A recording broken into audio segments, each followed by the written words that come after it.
बिस्मिल्लाहिर्रहमानिर्रहीम, अस्सलाम वालेकुम। आप देख रहे हैं प्रोग्राम पब्लिक ओपिनियन और मैं हूं आपके साथ ज़रियाब इरफान। नाज़रीन, नौमुंतखब chief justice of Pakistan justice Yahya Afridi की सरबराही में आज पहला फुल कोर्ट इजलास हुआ, जिसमें सुप्रीम कोर्ट के तमाम जजेस ने शिरकत की।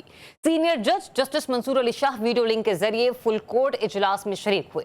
एलामी के मुताबिक फुल कोर्ट इजलास में सुप्रीम कोर्ट में केसेस की सूरत हाल का अहाता और केसेस को निपटाने और बैकलॉग को कम करने पर गौर किया गया। एलामी में कहा गया है कि जस्टिस मंसूर अली शाह ने तजवीज़ ये दी है कि मुकदमात को जल्द निपटाने के हवाले से पहले 1 माह, इसके बाद 3 माह और फिर 6 माह की मनसूबाबंदी की जाए। दूसरी जानिब अभी 26वीं आईनी तरमीम का शोर थमा नहीं कि हुकूमत ने 27वीं आईनी तरमीम की तैयारी पकड़ ली है। इस हवाले से कल वज़ीर-ए-आज़म शहबाज शरीफ और बिलावल भुट्टो के दरमियान अहम मुलाकात भी हुई है। मुशीर बराए सियासी अमूर राना सनाउल्लाह के मुताबिक 27वीं आईनी तरमीम में बल्दियाती निज़ाम फंड की डिस्ट्रीब्यूशन और मिलिट्री कोर्ट्स बनाने की बात होगी, लेकिन मौलाना फजल रहमान, जिनका 26वीं आईनी तरमीम में अहम किरदार था, वो 27वीं आईनी तरमीम की मुखालिफत कर रहे हैं। ऐसे में हुकूमत 27वीं आईनी तरमीम किस तरह से करेगी, ये इंतहाई अहम सवाल है। तहरीक इंसाफ की बात की जाए तो चंद दिनों में एक तरफ जहां पीटीआई के लिए अच्छी खबरें आई हैं, जैसे बुशरा बीबी और बानी पीटीआई की बहनों की रिहाई हो या फिर इमरान खान से मुलाकातों की इजाजत, लेकिन वहीं दूसरी जानिब पीटीआई के अंदरूनी इख्तलाफात में भी खासी शिद्दत आई है। आज बानी पीटीआई ने सलमान अकरम राजा और फैसल चौधरी में सुलह करवाकर आग को बुझाने की कोशिश तो की, मगर ऐसे कई और रहनुमा हैं जो पार्टी क़यादत से नाला हैं। पीटीआई ने 1 सितंबर को पेशावर में जलसे का ऐलान भी कर दिया है, जिसमें बुशरा बीबी की शिरकत भी मुतवक्के है। आज के प्रोग्राम में बात ये करेंगे कि पीटीआई के अंदरूनी इख्तलाफात की बुनियादी वजह आखिर है क्या बुशरा बीबी पीटीआई की बागडोर संभाले जा रही हैं, और क्या 26वीं के बाद हुकूमत अब 27वीं आईनी तरमीम करने क्यों जा रही है। लेकिन सबसे पहले अहम बात यह कि नौमुंतखब चीफ जस्टिस याहिया आफरीदी को कौन कौन से चैलेंजेस दरपेश हैं और क्या वो ज़ेर-ए-इल्तवा मुकदमात का बोझ कम करने के साथ साथ अवाम को फौरी तौर पर इंसाफ देने में कामयाब हो जाएंगे।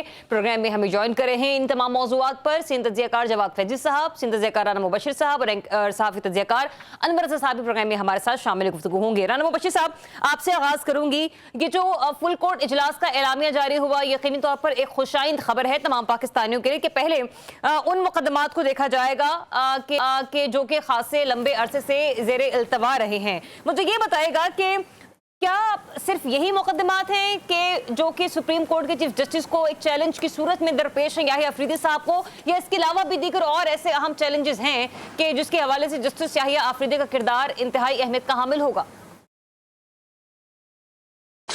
देखिए, जस्टिस साहब जो है वो बेसिकली उनके लिए बहुत से चैलेंजेस हैं। एक चैलेंज तो आपने बता दिया, दूसरा भी आपने पॉइंट आउट कर दिया, बट इसके अलावा भी ऐसे मसाइल हैं जो उनको विद इन सुप्रीम कोर्ट हल करने पड़ेंगे। सो हर बंदे को, हर जस्टिस को एक पेज पे लाने के लिए या उनके साथ उनके साथ एक हार्मनी क्रिएट करने के लिए उन्हें मेरे ख्याल में कोशिश करनी पड़ेगी, और वो कोशिश जो है बिहाइंड द सीन जो है वो मेरी इतलात जो है वो उसके मुताबिक वो जारी है। और उसके समरात जो है, आई पर्सनली थिंक वो ट्रिकल डाउन, उसके जो इफेक्ट्स हैं वो अगले 2-1 हफ्तों में आना शुरू हो जाएंगे। अच्छा। एक और चीज मैं आपके साथ शेयर कर ले तो अगले 15 से 20 रोज के अंदर अंदर कितने जज होंगे, कितने सुप्रीम कोर्ट में जज होंगे, कितने हाई कोर्ट में जज होंगे, उनकी भी इतलात आपके सामने आना शुरू हो जाएंगी। उसके फिगर जो है आपके सामने आना शुरू हो जाएंगे। मुबशिर साहब, 27वीं आईनी तरमीम की सूरत में? 27वीं आईनी तरमीम की सूरत में नहीं। हाँ। नहीं, 27वीं आईनी तरमीम की सूरत में नहीं। ये डिसाइड होगा कि सुप्रीम कोर्ट में कितने जज होंगे। अच्छा। हाई कोर्ट्स में कितने जज होंगे, उनकी तादाद जो होगी वो आपके सामने आना शुरू हो जाएगी 15-20 रोज के अंदर अंदर। वो आपको पता चलना शुरू हो जाएगी कि उसकी तादाद इंक्रीज की जाएगी। जब इंक्रीज की जाएगी तो फिगर्स जो आपके सामने, एग्जैक्ट फिगर्स जो है वो आपके सामने आने शुरू हो जाएंगे। अभी मैं सिर्फ आपको ये बता सकता हूँ कि उनकी तादाद इंक्रीज होने जा रही है और 15-20 दिन के सामने आपको सारी चीजें आपके सामने आ जाएंगी। अच्छा, एक मसला और है। देखिए, मैं बार बार बात करता हूँ यहाँ पे जो लोअर कोर्ट्स है उनके लिए, जहाँ पे आम आदमी जो है जो अफेक्ट होता है, सो लोअर कोर्ट्स में जो रिफॉर्म्स है वो लानी जरूरी है। सो लोअर कोर्ट्स अगर रिफॉर्म नहीं लेके आएंगे तो आम आदमी जो है जो इस वक्त धक्के खा रहा है, उसके दादे ने परदादे ने कोई केस किया होगा तो वो जाके उसको जनाब उसको रिजल्ट चाहिए या उसको जस्टिस चाहिए, उसको नहीं मिल रहा। सो वो वहां पे भी थोड़ी सी अटेंशन की जरूरत है। अगर वहां पे अटेंशन नहीं होगी तो it's going to be a situation फिर वो एक वो जो यहाँ पे बहस शुरू हो जाती है ना कि जी ਵੱਡੇ ਵੱਡੇ ਜਿਹੜੇ है ने सारे अपने घरां बह के जनाब ये सारे काम कर लेंगे ने, तो जो आम आदमी है उसकी किसी को फिक्र नहीं है। सो वो जो बात है वो जोर पकड़ती जाएगी और उसमें एक सिचुएशन बन जाएगी, उसको एड्रेस करने की भी जरूरत है। ठीक, अनवर साहब खबर और तज्जिया मुझे दोनों ही दीजिएगा कि हम देख रहे हैं कि पाकिस्तान मुस्लिम लीग नून में कुछ जजेस साहिबान के हवाले से खासा तजब्जुब पाया जा रहा है। मैं नाम वाज़ेह तौर पर उनकी जस्टिस मंसूर अली शाह साहब और जस्टिस मुनीब अख्तर साहब की हुकूमत की ख्वाहिश है कि कहीं ना कहीं वो दिलेरी का मुजाहरा करते हुए, बड़ेपन का मुजाहरा करते हुए इस्तीफा दे दे, और इस बात का जो इजहार है वो राना सनाउल्लाह साहब भी कर चुके हैं एक टीवी टॉक शो में। तो मुझे ये बताइएगा कि आने वाले दिनों में आपको क्या सूरत हाल नजर आ रही है, क्योंकि कहीं ना कहीं एक यूं कह लीजिए कि बंटवारा, एक तकसीम तो नजर आ रही थी हमें काजी फायद ईसा साहब के दौर में, जस्टिस याहिया आफरीदी साहब के दौर में इन मामलात पर काबू पाया जाएगा या नहीं? ज़रिया, बहुत शुक्रिया। पहली बात तो ये है कि जस्टिस याहिया आफरीदी जो हमारे चीफ जस्टिस हैं उनके लिए अब मुश्किलात कम होंगी, कोई चैलेंजेस नहीं है उन्हें। उसकी बुनियादी वजह ज़रा समझिएगा कि जो प्रोसीजरल कमेटी है उसमें उन्होंने मंसूर अली शाह साहब के साथ साथ जस्टिस मुनीब को, दोनों सीनियर जज शामिल कर लिया। अब आप ज़रा गौर कीजिएगा, ये बड़ी एक ब्रीक इस लाइन समझिएगा कि जो अमीनुद्दीन खान साहब हैं उनको तो उन्होंने, वो चले जाएंगे वहाँ पे, इम्कानात है ज़ाहिर, हम अभी तक जब तक वो होंगे नहीं उसको पूरी तरह नहीं कहा जाएगा कि वो आईनी जो बेंच होगा उसके सरबराह बन जाएंगे। अच्छा। अब उन आईनी बेंच में कौन से जजेस जाएंगे जरा गौर कीजिएगा, वो बड़े इंपॉर्टेंट होंगे। सारी जो आपकी लेजिस्लेशन वाला मामला है पार्लियामेंट का वो उस तरफ चला जाएगा, वो मामला बड़ा स्मूथली चलेगा, कौन सी कानून साजी की जाएगी, किस तरह की जाएगी, वो मामला उस तरफ चला जाएगा। अब आ जाए आप सुप्रीम कोर्ट चीफ जस्टिस की तरफ। देखिए यहाँ पर जो जजेस होंगे 23 जज होंगे, आपने सुप्रीम कोर्ट में लेने हैं, सुप्रीम जुडिशल काउंसिल में किन जजों को लेना है उनकी बात करनी है, आपने आईनी बेंचेस में अमीनुद्दीन खान साहब के साथ किन को लेना है उस पर बात होगी। ये जो चीजें हैं ये तय करनी है। अब आप देखिए मंसूर अली शाह साहब और जस्टिस मुनीब अख्तर बिल्कुल सीनियर है, उसको कोई डिनाइल नहीं कर सकता कि वो सीनियर नहीं है, तो वो आगे प्रोसीजर कमेटी में ये मामला दब गया। और बड़ी लेकिन एक सवाल ले लीजिए अनवर साहब की जो प्रोसीजर एक्ट कमेटी जिसका आप हवाला दे रहे कि मुनीब अख्तर साहब और मंसूर अली शाह साहब तो वहां पर जाएंगे, लेकिन कल परसों ये खबर सामने आ रही थी कि इस कमेटी के मेंबरान की तादाद बढ़ाई जा सकती है, जहां पर हुकूमत की ये कोशिश हो कि अपने हम ख्याल जजेस को इस बेंच का हिस्सा बनाया जाए। देखिए ज़रिया, उसमें कोई फर्क नहीं पड़ता, अगर आप उसकी तादाद 5 भी कर दीजिए। हाँ जी। तो असल बात यह है कि आप देखिए कि जो आपकी आईनी अदालत होगी, आईनी बेंच होगा, उसका चीफ कौन होगा और उसके साथ कौन से जजेस होंगे, वो बड़ा इंपॉर्टेंट है। अब आते हैं सुप्रीम कोर्ट का आज जो इलामिया जारी किया गया, उनके जो केसेस हैं, जो ज़ेर इल्तवा केसेस हैं, जो 60,000 के करीब हैं, उनको कैसे कम करना है, उस बोझ को कैसे निपटाना है, आम आदमी को कैसे रिलीफ देना है। आप जरा समझिए कि बोझ जो है डाइवर्ट हो गया आईनी बेंच की तरफ। सुप्रीम कोर्ट स्मूथली रन करेगी, यहाँ पर किसी किस्म की अब आपको तकसीम नजर नहीं आएगी। यहाँ पर जो सुप्रीम कोर्ट के अपने कोड ऑफ कंडक्ट हैं उनको बेहतर किया जाएगा, कैसे केसेस को फौरी तौर पर निपटाया जाएगा, टेक्निकली कैसे देखा जाएगा और स्पीड अप कैसे किया जाएगा, आम आदमी को रिलीफ फ्राहम कैसे किया जाएगा, सुप्रीम जुडिशल काउंसिल में किस तरह के केसेस जाएंगे। असल मामला क्या है कि आपने आईनी बेंच में किन किन को लेकर जाना है, सुप्रीम जुडिशल काउंसिल में आपने किसको शामिल करना है, बाकी सुप्रीम कोर्ट में किन को एलिवेट करना है और फिर हाई कोर्ट में किन जजेस को लेकर आना है। तो उसके लिए जो सुप्रीम जुडिशल काउंसिल में नाम मांगे गए हैं पार्लियामान से, वो नाम आएंगे, वहां पर डिस्कस किया जाएगा। ये एक मरहला जरूर है, लेकिन मुझे लगता है कि यह भी अफाम तफहीम के साथ तय कर लिया जाएगा। और ठीक है, मतलब जब आप जस्टिस मुनीब को और जस्टिस मंसूर अली शाह को अगर आप प्रोसीजर एक्ट कमेटी का ऐसा बना देते हैं तो हुकूमत के लिए राह हमवार हो जाएगी कि वो आईनी बेंच का सरबरा अमीनुद्दीन साहब को बनाकर मजीद कुछ जजेस को भी वहां पर जो है वो इंडोर्स कर सकते हैं। मुझे जवाब फैजी साहब की तरफ बढ़ने दीजिए।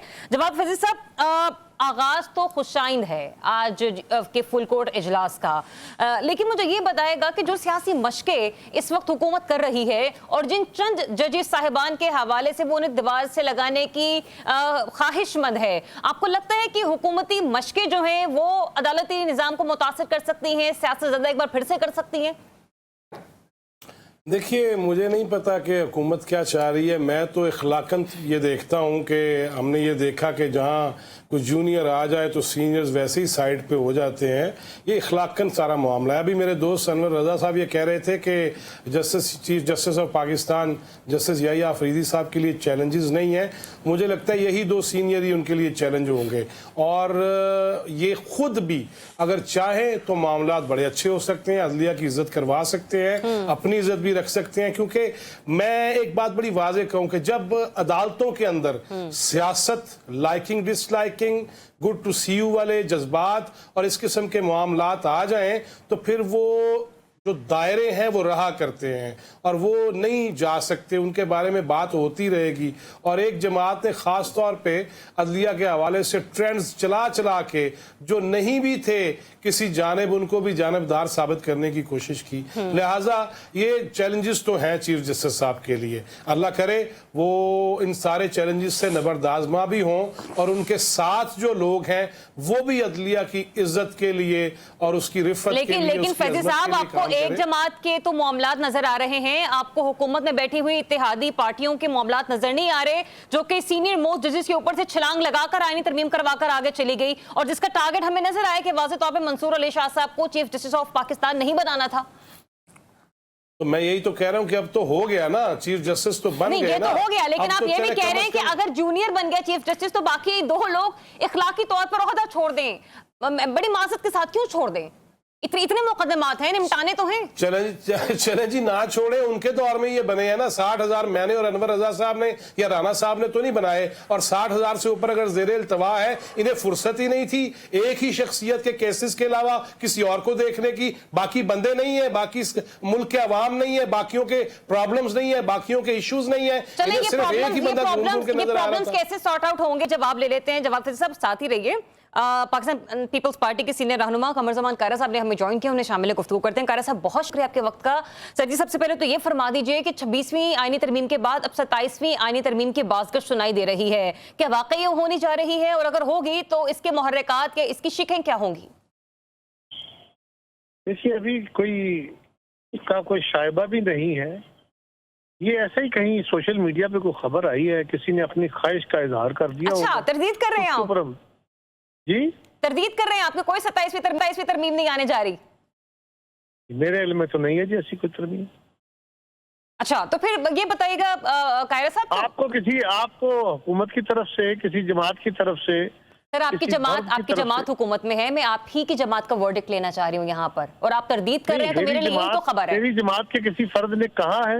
लेकिन सर, जिस हुकूमत का आप लोग हिस्सा हैं, उस जमात के एक फर्द ने जरूर कहा है, राना सनाउल्लाह साहब ने ये गुफ्तगू की है, वो 27वीं तरमीम के हवाले से बात भी कर रहे हैं। कब? सर, ये कल परसों होने वाले एक टीवी टॉक शो में उन्होंने कहा, और फिर शहबाज शरीफ साहब की भी जो मॉडल टाउन में हुई है मुलाकात बिलावल भुट्टो जरदारी साहब से, वो भी कहा जा रहा है, जो हमारे सहाफ़ी जारी हुआ है, किसी फर्द ने बाहर निकल के बात की है, मीडिया को कहा है कुछ, ये सिर्फ सुनी सुनाई बात है। सर, हमारे तक जो गुफ्तगू पहुंची है, और आपको पता है कि बिलावल साहब तो जिस वक्त 26वीं आईनी तरमीम आ रही थी, उस वक्त भी मीडिया टॉक करने से गुरेज कर रहे थे। देखिए, मेरी एक बात याद रखिए जी, आपने जो फॉर्मल मीडिया है ना, आपको बहुत चीजें तस्दीक करने के बाद बहस करनी चाहिए। सर, आप लोग टेबल पर आने ही नहीं देते, आप लोग टेबल पर लाने नहीं देते चीजों को, फिर जराए से खबरें मिलती हैं। इसलिए कि जराए जो होते हैं वो किसी चीज को बर्बाद करने का ज्यादा काम करते हैं, बिगाड़ ज्यादा पैदा करते हैं और इस्लाह कम करते हैं। खबर लोगों को दीजिए जब उसकी कोई तस्दीक हो। जल्दी क्या है? अगर कोई हुई, यानी आईनी तरमीम हो सकती है, कोई हर्ज नहीं है, लेकिन आईनी तरमीम का जब कोई कजिया होगा, जब उसका कोई जिक्र होगा, जब हुकूमत की तरफ से, पार्लियामान के किसी मेंबर की तरफ से, किसी जमात की तरफ से, तभी बात हो सकेगी ना। अच्छा, अभी आप जरा गौर कीजिए, खुद जरा गौर कीजिए कि अभी 56 पॉइंट्स में से निकलते निकलते 22 पॉइंट्स में इत्तेफाक हुआ है। इन हालात में क्या 27वीं तरमीम की तरफ जाया जा सकता है? अच्छा, लेकिन अगर जाया जा सकता है तो वो जब फॉर्मल आएगी तो बहस कर लेंगे। अच्छा, और साहब, मेरी अर्ज भी सुन लीजिए, बसद एहतराम बैरिस्टर अकील मलिक साहब, जिनका ताल्लुक पाकिस्तान मुस्लिम लीग नून से है, और राना सनाउल्लाह साहब, जो कि पाकिस्तान मुस्लिम लीग नून के सीनियर तरीन रहनुमाओं से है। ये सवाल मैं आपसे इसलिए भी कर रही हूँ क्योंकि आपके पार्टी चेयरमैन हमें बहुत फ्रंट फुट पर लीड करते हुए नजर आए थे 26वीं आईनी तरमीम को, और जो उनकी मॉडल टाउन में मौजूदा वज़ीर आज़म से मुलाकात हुई है जनाब शहबाज शरीफ साहब से, वो इसी का ही एक शाखसाना है। तो मुझे ये बता दीजिए कि इसका मतलब पाकिस्तान मुस्लिम लीग नून के अपने जज्बात हो सकते हैं 27वीं तरमीम के हवाले से, पीपल्स पार्टी भी फिलहाल ऑन बोर्ड नहीं है, इज दैट सो? नहीं, मैं ये भी नहीं कह सकता क्योंकि अभी तक उन्होंने इस पे कोई, यानी ये कहना कि 27वीं तरमीम हो सकती है, ये कहने के ऊपर मैं क्या बातें करूं? मेरे लिए तो ये गैर मानी बात है। कायरा साहब, आपने अपने गुफ्तगू के दरमियान मुझसे कहा कि ये हो सकती है, तो मैं तो कह रहा हूँ हो सकती है। हो सकती से मुराद क्या है, आप यही समझ लीजिए जरा। हो सकती से मुराद, मैंने कहा हो सकती है 10 साल के बाद हो सकती से ये मुराद है कि भाई पार्लियामान ये काम कर तो सकती है, होने नहीं जा रही। मैंने ये नहीं कहा कि हो सकती से मुराद होने जा रही है। ठीक है कायरा साहब, इस मामले पर आपका क्लियर मौक़िफ़ सामने आ गया। अब एक और अहम मामला, उस पर मैं चाहूंगी कि आप अपना तज्जिया मुझे जरूर दें कि हमने देखा कि आपने एक सियासी वर्कर की हैसियत से ज़माने तालिबे इल्मी से जो है ना वो सियासत का अलम बुलंद किया।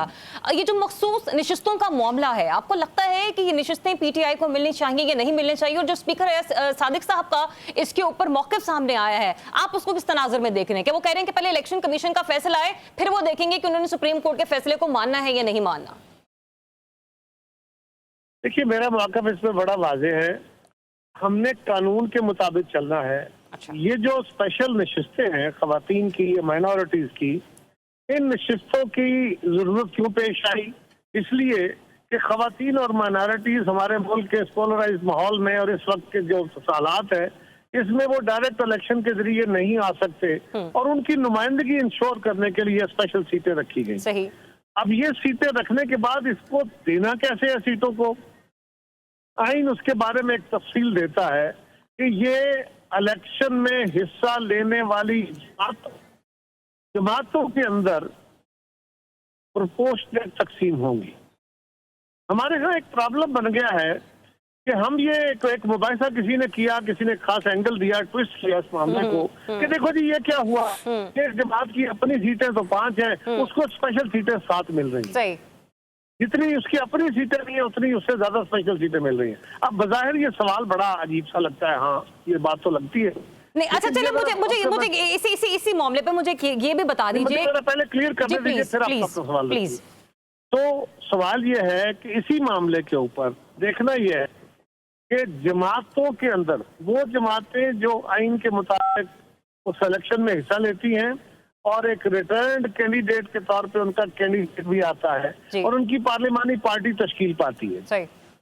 जिस जमात ने इलेक्शन में हिस्सा नहीं लिया, जिस जमात की पार्लियामानी पार्टी नहीं है, उस जमात को एक सीट नहीं मिलनी, एक। अच्छा। हाँ, और जिस जमात ने, अगर फर्ज करें ऐसी सूरत हाल बनती है सर, लेकिन सुप्रीम कोर्ट तो पाकिस्तान तहरीक इंसाफ को पार्लियामानी पार्टी तस्लीम कर चुकी है और ये उसने खुद अपने फैसले में कहा है। सुप्रीम कोर्ट की राय है, हमारी नहीं है। तो सर से सुप्रीम कोर्ट का फैसला दुरुस्त नहीं है। अच्छा, तो इसका मतलब फिर जो अयाज सादिक साहब कह रहे हैं, आप कह रहे हैं वो दुरुस्त है? मैं अयाज सादिक साहब के, मैं उनका वकील नहीं, उनसे पूछिएगा। मेरी तो उस पर राय यह है कि सुप्रीम कोर्ट ने अपने इख्तियारात से तजावुज़ करके कई फैसले दिए हैं। ये फैसला भी एक ऐसा ही फैसला है क्योंकि इसके अंदर सीटें तकसीम करने का फार्मूला बड़ा वाज़ेह है। आइन कहता है कि 3 दिन के अंदर अंदर मेंबरान ने अपनी एफिलिएशन कहीं ना कहीं देनी है। ठीक है। सुप्रीम कोर्ट कौन होती है आइन को इनक्रेस करके 15 दिन का टाइम दे दे? अच्छा, ये मेरे लिए भी बड़ा हैरत अंगेज मामला है कि आप कह रहे हैं कि सुप्रीम कोर्ट कौन होती है। एनीवेज, मुझे एक और सवाल का जवाब दे दीजिए कायरा साहब। नहीं, मैं ये पूछ रहा हूँ, आप बताइए, सुप्रीम कोर्ट आइन को अमेंड कर सकती है? सर जी, बिल्कुल नहीं कर सकती, लेकिन जो आईनी मामलात हैं उसकी तो तशरीह करनी है ना। 15 दिन क्यों दे रही है? मतलब ये तो फिर वो वाला मामला होगा कि सुप्रीम कोर्ट अगर ऐसे फैसले देगी जो आप लोगों की फेवर में होंगे तो उनको एक्सेप्ट किया जाएगा। नहीं, फेवर की बात ही नहीं कर रहा मैं, फेवर नॉट फेवर की बात। सर जी, आज मखसूस नशिस्तें वो दे रहा है। मैं तो सिंपल नहीं दे, एक मिनट ठहरिए, मैं कोई फेवर की बात कर ही नहीं रहा हूँ। मैं तो सिंपल ये पूछ रहा हूँ कि क्या सुप्रीम कोर्ट को आइन को अमेंड करने का या एक्सटेंड करने का इख्तियार है? लेकिन आइन की तशरीह का तो इख्तियार सुप्रीम कोर्ट के पास है ना। अरे मोहतरमा, तशरीह एक चीज है, आइन कहता है 3 दिन, 3 दिन की तशरीह 15 दिन हो सकती है, ये तशरीह है। अच्छा, ठीक है कायदा साहब, इस मामले पर आपने अपना मौक़िफ़ दे दिया। एक आखिरी सवाल मैं आपसे जरा लेना चाहूंगी, मुझे ये बताएगा, हमने देखा कि पिछले दिनों 26वीं आईनी तरमीम के हवाले से जब गुफ्तगू हो रही थी, मुज़ाकराती दौर चल रहे थे, तो बानी PTI से मौलाना साहब की मुलाकात तो ना हो सकी, लेकिन ये दो जमातें एक दूसरे के सियासी एतबार से थोड़ा करीब होते हुए हमें जरूर नजर आई। एक सियासी जमात की हैसियत में आपको लगता है कि मुस्तकबिल में या मौजूदा दौर में बानी PTI के साथ या उनकी जमात के साथ पीपल्स पार्टी के मुज़ाकरात हो सकते हैं? देखिए, फिर इस मामले को ट्विस्ट न कर दीजिएगा कि कमर ज़मान कहरा निकाह हो सकते हैं। अच्छा। एक है लॉजिकल बात कि क्या ऐसा होना चाहिए, पहली ख्वाहिश मेरी बिल्कुल है, मेरी जमात की ख्वाहिश है कि सियासत के अंदर नफरत के अमल को, तसादम के अमल को निकलना चाहिए। मौलाना और पीटीआई आपस में बहुत दूर से बड़ी तलखियां, बड़ी नफरतें थी, अगर वो कम हुई है तो अच्छा हुआ है। हमारी जमातों के दरमियान भी जो नफरतें और दूरियां हैं वो खत्म होनी चाहिए, कम होनी चाहिए, इख्तलाफ राय रहना चाहिए, उसको दुश्मनी की तरफ नहीं लेके जाना चाहिए जो बानी पीटीआई कर रहे हैं। लिहाजा इस बात को प्रिंसिपली तो कोई एतराज नहीं, बिल्कुल होना चाहिए। ठीक है, बहुत बहुत शुक्रिया। पाकिस्तान पीपल्स पार्टी के सीनियर रहनुमा कमर जमान कायरा साहब हमारे साथ मौजूद थे। एक ब्रेक लेते हैं, ब्रेक के बाद आपको फिर से ज्वाइन करते हैं। Stay tuned, public opinion. Welcome back once again. नाज़रीन, ब्रेक पर जाने से पहले कमर जमान कायरा साहब हमारे साथ मौजूद थे और जब मखसूस नशिस्तों के हवाले से मैंने उनसे गुफ्तगू की स्पीकर कौमी असम्बली सरदार अयाज सादिक साहब की स्टेटमेंट को लेकर, तो उन्होंने कहा कि मैं उनको तर्जमान थोड़ी हूँ, लेकिन जब मैंने उनका मौक़िफ़ जानने की कोशिश की तो घुमा फिरा कर ही सही, लेकिन फैसले के हवाले से उन्होंने ये जवाब दिया कि सुप्रीम कोर्ट के फैसले को वो मानते ही नहीं, तो जब मानते नहीं तो फिर तस्लीम कैसे कर लेंगे। राना मुबशिर साहब, मुझे ये बताएगा इसका मतलब कि हुकूमत ये अग्री कर चुकी है, मतलब अग्री से मुराद के तहिया कर चुकी है कि वो सुप्रीम कोर्ट के फैसले को मखसूस नशिस्तों के हवाले से मानेगी नहीं। दूसरी तरफ हम ये देख रहे हैं कि इलेक्शन कमीशन भी हतमी फैसला नहीं कर पा रहा, तो सर होगा क्या? क्योंकि अब हम ये देख रहे हैं कि पीटीआई ने भी तौहीन अदालत के हवाले से सुप्रीम कोर्ट में भी दरख्वास्त जमा करवा दी है। देखें, पीटीआई जो है वो बेसिकली जो भी अपने स्टेप्स ले रही है, लीगल स्टेप्स ले रही है, पहले वो अपने जो भी है उनकी अभी तक उनको they are in two minds and they have not decided yet how to go about things. So वो एक बड़ी कंफ्यूजन है in their ranks which is very unfortunate.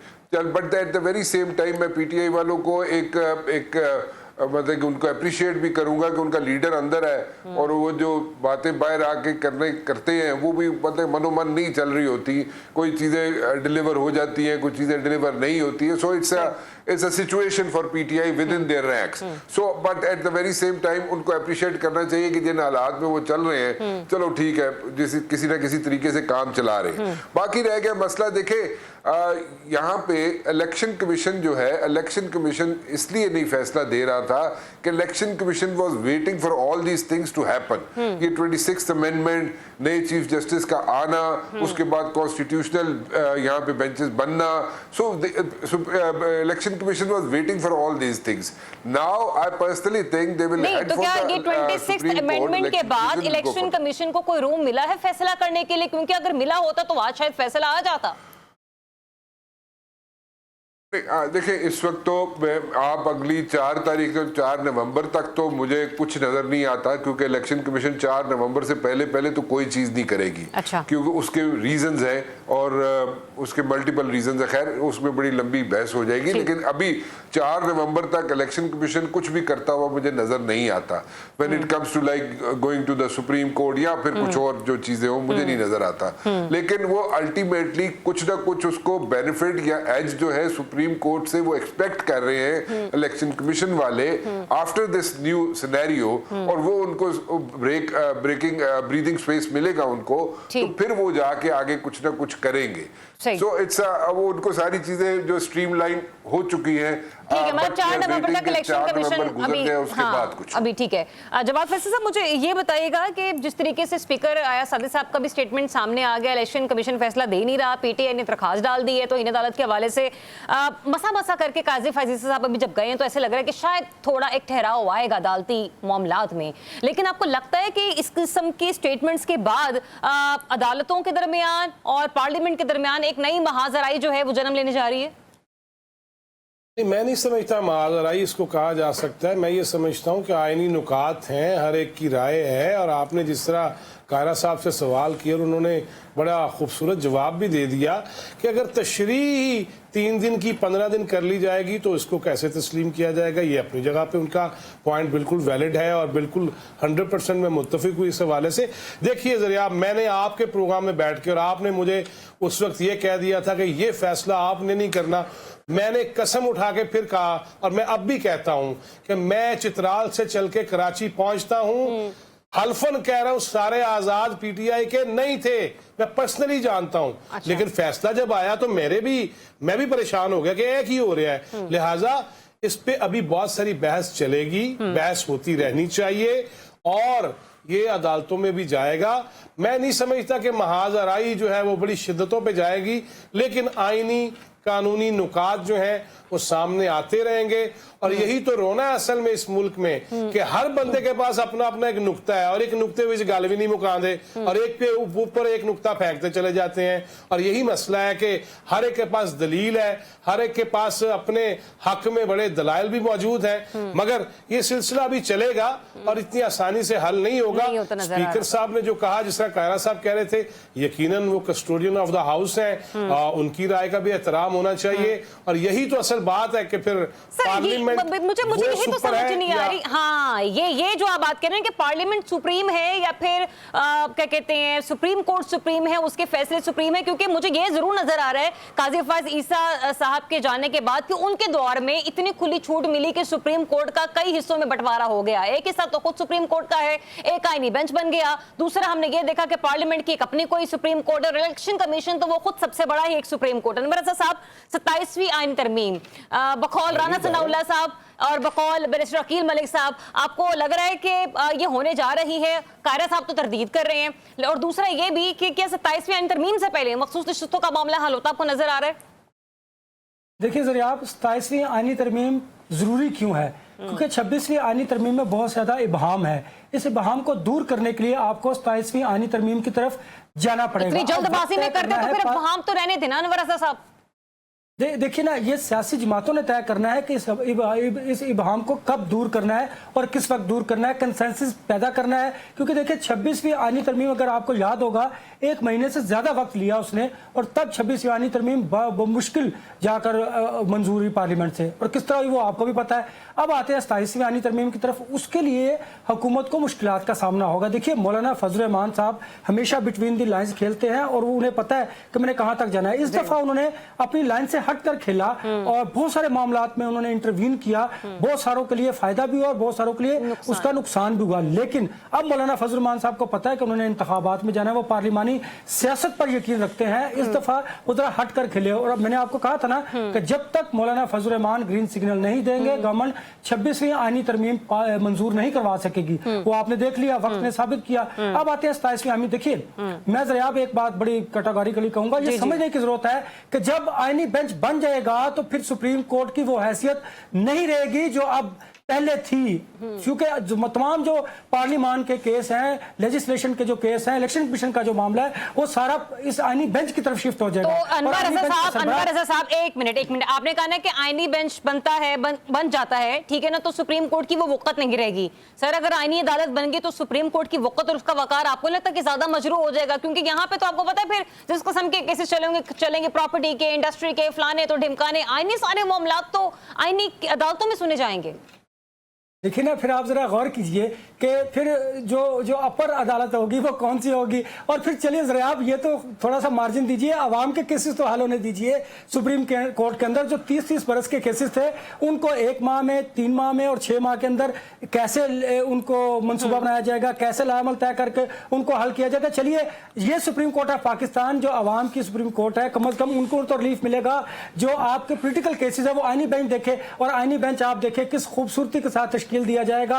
और उसमें अल्हम्दुलिल्लाह मुझे जो नजर आ रहा है, अच्छा पता नहीं कि मुझे ये कहना चाहिए नहीं, तो वो बड़ा स्मूथली रन करेगा। अब हमें परेशानी की जरूरत नहीं है। अवाम को, मैं भी चुके अवाम हूं, हमें परेशान होने की जरूरत नहीं है। उसकी वजह यह है कि आईनी अदालत जो है वो आईनी मुकदमात को बड़े अच्छे तरीके से हैंडल करेगी। और सुप्रीम कोर्ट ऑफ पाकिस्तान जो है वो कत्ल के, राजनी के, हाई कोर्ट के केसेस को वो बात फिर वहीं पर आगे नवरसा साहब, जो भी आप खुद भी कह रहे थे कि फिर रह कौन जाएगा सुप्रीम, आया कि आईनी बेंच या कि सुप्रीम कोर्ट। अच्छा, जवाब फैजी साहब, मुझे ये बताइएगा कि जो तरीके इंसाफ है, अब उसने दोबारा से एक बार फिर से दिल से जुलूस की सियासत की तरफ अपना रुख कर लिया है। कहा यह जा रहा है कि बुशरा बीबी की शिरकत भी मुतवक्के है। आपको लगता है कि अगर ऐसा होता है तो ठीक होगा, और क्या इससे वाकई सियासी फायदा एक लीडरशिप की सूरत में पीटीआई को मिल सकता है? देखिए, फायदा नुकसान तो अब पता चल जाएगा, लेकिन ये देखिए कि पेशावर में तो बुशरा बीबी क़यादत कर सकती हैं और लाहौर में अलीमाबाजी करेंगी, और नंद और बावज वाला मामला जो है अभी आगे चल के वो मजीद खुलेगा, और भी बहुत सारी बातें भी आनी हैं, और बहुत सारे तय दर तय जो मामलात हैं जमान पार की प्रॉपर्टी का, फिर अभी भी तो बनी गाला पे भी हक़ मलकियत कईयों ने साबित करने की कोशिश करनी है। तो मैं नहीं समझता कि क़यादत हो जाएगी बड़ी आसानी से, मेरा नहीं ख्याल। लेकिन ये ज़रूर है कि अभी बहुत सारी जो पटारियाँ हैं वो खुलेंगी और ख़ुद PTI के अंदर जो मुख्तलिफ ग्रुप्स हैं वो भी खुल के सामने आएंगे। आज जब मुझे सवालनामा भेजा गया तो उसमें यह भी था कि आखिर PTI की क़यादत जो है वो मुखलिस है खान साहब की रिहाई के हवाले से। आना चाह रही थी, बिल्कुल भाई अगर वो मुखलिस होके उनको रहा करवा लेंगे तो इन्हां दी सियासत किथे जाएगी। मैं वो शेर अफजल मरवत की जुबान तो नहीं इस्तेमाल कर सकता, लेकिन बहरहाल यही वजह है कि हर बंदा लीडर है, हर बंदा कायद है अपनी पॉकेट्स के हवाले से। और आपने देख नहीं लिया, आईनी तरामीम हो या बैठ जाना हो या निकल जाना हो, हर एक की अपनी अपनी राय है और अपनी अपनी क़यादत चमका रहे हैं। खान साहब बाहर आ गए, लेकिन वो सियासत भी वो इमरान खान साहब के नाम पर ही चमका रहे हैं। अगर उनका नाम नहीं तो उन लोगों की सियासत भी नहीं चमक सकती। राना मुबश्शिर साहब, वाकई मुझे तो ये जवाब भी दीजिएगा कि PTI की जो क़यादत है वो बानी PTI को जेल से बाहर निकालने में आपको कितनी संजीदा नजर आ रही है? दूसरा ये भी कि अगर बुशरा बीबी जलसे में शिरकत इख्तियार कर लेती हैं तो आपको लगता है कि वो जो ग्रुपिंग हुई हुई है, जो रस्साकशी हो रही है, वो जो ग्रुप्स जो हैं वो थोड़े तहलील हो जाएंगे, मुंतशिर हो जाएंगे? हो सकता है कि एक पाथवे मिल जाए पाकिस्तान तहरीक इंसाफ को। देखें, मैं यही कहूँगा कि इस वक्त सिचुएशन है PTI के लिए, और PTI इस सिचुएशन से उस वक्त तक निकलना इसके लिए बहुत मुश्किल होगा जब तक इनका लीडर बाहर नहीं आता, जब तक इमरान खान बाहर नहीं आता। ये सिचुएशन ऐसे ही बनी रहेगी। इसमें कुछ डिसेप्शंस हैं और डिसेप्शंस ऐसी हैं कि वो चलाने की कोशिश करते हैं ये लोग जो बाहर बैठे हुए हैं PTI के लीडरान, और वो डिसेप्शन चलाने की कोशिश करते हैं लेकिन वो डिसेप्शन चलती नहीं है। सो वो कंफ्यूजन क्रिएट हो जाती है और इट टर्न्स इनटू कंफ्यूजन। तो कंफ्यूजन में जब बदल जाती है तो वो उनके लिए अपने लिए सलमान अकरम राजा साहब और चौधरी फैसल साहब के हवाले से मामले को डिफ्यूज किया गया, आपको लगता है कि उससे कुछ बेहतरी आएगी? देखिए, बेहतरी तो जरूर आएगी, बिल्कुल। इख्तलाफात अगर खत्म हो जाएंगे तो बेहतरी डेफिनेटली आएगी। नहीं, मतलब बाकी लोगों को भी शट अप मिल जाएगी कि अगर ये ना हो कि हमारा भी केस लग गया अगर खान साहब के आगे तो फिर साड़ी भी खैर नहीं। नहीं, वो देखिए वहां पे एक समझने की जरूरत है कि देखिए वहां पे जब जो भी लोग जाते हैं, गिने चुने लोग जाते हैं, वो लोग जो है बाहर आके जो भी कन्वे करते हैं मैसेजेस इमरान खान के, वो मनोमन नहीं होते। अच्छा। उनमें कुछ ना कुछ अल्टरेशंस भी हो जाती हैं। ये मतलब नेचुरल है, इसमें कोई रॉकेट साइंस नहीं है। मतलब वो अगर देखें पुरानी जो टीम थी ना इमरान खान की, जो उसकी आंख का इशारा भी समझते थे, वो लोग नहीं है इमरान खान के साथ। अभी जो लोग हैं इमरान खान से मिलते हैं या मिलके आते हैं, उनका डिफरेंट माइंडसेट है। अच्छा, एक मिनट, आपने कहा कि पुरानी टीम के लोग नहीं हैं जो आंख का इशारा भी समझ जाते थे। मुझे एक तज्जिया दीजिएगा, लेकिन बड़ा मुख्तसर से टाइम कम है, फिर मैं नवरज़ साहब के पास भी जाऊं। फवाद चौधरी साहब के हवाले से जो आज स्टेटमेंट दी खान साहब ने, उन्हें खामोश रहने का कहा और बड़े एहतरामन फवाद चौधरी साहब ने भी उस चीज को इंडोर्स किया और उन्होंने कहा कि खान साहब का हुक्म है तो जैसा कहेंगे वैसे ही होगा। इस पर आपका तबसरा क्या है? देखिए, फवाद चौधरी जो है वो बिल्कुल उनके राइट हैंड थे, और उस वक्त जब पावर में थे इमरान खान, उनके राइट हैंड थे। लेकिन उनसे इख्तलाफात जरूर हुए थे क्योंकि उनकी जो उन्होंने जिस तरीके से उन्हें बताया था वो एक बंद गली की तरफ रास्ता चला गया था, ठीक है। और उसके बाद उनके थोड़ा सा डिसहार्ट हुए थे वो उनसे, इमरान खान से, और इमरान खान फवाद चौधरी से डिसहार्ट हुए थे। सो वो सिचुएशन वहां पे है। जब तक वो बाहर नहीं आते उस वक्त तक तो मेरे ख्याल में इस तरह की सिचुएशन चलती रहेंगी। अब देखे ना, उसके बाद रगड़ा भी खाया, to be very honest. Fawad Chaudhry ने जाके जो कुछ करना था वो भी किया उसने। लेकिन देन अगेन इमरान खान को जो लोग समझते हैं, जो जानते हैं, उसका अपना एक माइंडसेट है। तो वो उस माइंडसेट पे उसी वक्त आ सकता है जब वो सामने आमने बैठेगा। जब आमने सामने बैठ के वो बात करेगा तो फिर इमरान खान डिफरेंट होगा, और वो आदमी जिसके साथ उसके इख्तलाफात है वो भी एक डिफरेंट तरीके से उसको हैंडल किया जाएगा। अनवर साहब, इस वक्त PTI को सेन वॉइसेस की जरूरत है, सेन माइंड्स की जरूरत है, स्पेशली अगर मैं कहूँ कि पॉलिटिकल माइंड्स की जरूरत है, और फवाद चौधरी एक अपना अलग ही मकाम रखते हैं सियासी महाज पर। तो मुझे बताइएगा, जो खामोशी का पैगाम है, अगर उसको उस हुक्म की ताबील में फवाद चौधरी कामयाब हो जाते हैं तो आपको लगता है कि पार्टी में वापसी का रास्ता बन सकता है? देखिए ज़रा मुझे पहले ज़रा ये बात करने दीजिएगा कि इमरान खान साहब की जो ख्वाहिश है कि जब तक वो जेल के अंदर हैं, वो चाहते हैं कि पार्टी के इख्तलाफात को कम करने के लिए बुशरा बीबी को फ्रंट फुट पर लाया जाए। उसकी बुनियादी वजह यह है कि एक तो सब उन पर कंसेंसस है सबका, और दूसरा वो खातून भी हैं, एहतराम भी करते हैं सब उनका, इमरान खान साहब उनका बहुत एहतराम करते हैं, तो वो आप जो इख्तलाफात की बात करिए वो काफी हद तक कम हो जाएंगे अगर बुशरा बीबी इनको लीड करती है। एक बात। दूसरी बात देखिए, फवाद चौधरी साहब को खामोश रहने के अलावा उनके पास कोई चाराकारी नहीं है ना। अगर उन्हें पार्टी में वापस आना है तो बानी पीटीआई ने जो उन्हें कहा है वो उन्हें खामोश रहना पड़ेगा, लेकिन वो हिबा अपनी जो उनकी वाइफ है हिबा चौधरी के जरिए वो पार्टी के अंदर डोमिनेट कर रहे हैं, ये नहीं है वो खुद खामोश है, और हिबा जो है वो फ्रंट फुट पर खेल रही है। और हिबा अगर बुशरा बीबी से मुलाकात करती हैं तो मैं समझता हूं कि एक वक्त आएगा कि फवाद चौधरी पार्टी में वापस आ जाएंगे। देखना यह है कि अब जो इख्तलाफात हैं और जो छोटी छोटी मस्जिदें बनी हुई हैं इनको कैसे खत्म किया जाएगा, वो बुशरा बीबी कर सकती है। खातून बड़ी तहम्मुल मिजाजी के साथ जो है ना वो कर सकते हो। हिबा ने बड़े अच्छे तरीके से फवाद को लीड किया है उनके जेल के दौर में। मेरे पास वक्त इंतहाई मुख्तसर से लास्ट कमेंट लूंगी जवाब फैज़ साहब आपसे, प्लीज क्विकली। देखिए जी, आपने बात की कि चुप रहने की बात है, मैं तो वो हाई कोर्ट का वो मंजर मुझे नहीं भूलता कि जब वो भाग रहे थे और जब जो कर रहे थे, लिहाजा ऐसे अगर सारे लीडर होंगे तो सियासी जमातें इस तरह नहीं चल पाती। लिहाजा नारे लगाना और बात है, और तेरा बाप भी देगा आज़ादी, और अगले दिन दौड़ा लग रही हैं सन, जाग निकल रही थी। लिहाजा इसके लिए और लोग होते हैं जो आगे बढ़ते हैं और लीड करते हैं। ठीक है, बहुत शुक्रिया आप लोग अपना वक्त देने के लिए। नाज़रीन अपना बहुत सा ख्याल रखिए, मुझे दीजिए इजाजत, अल्लाह हाफिज।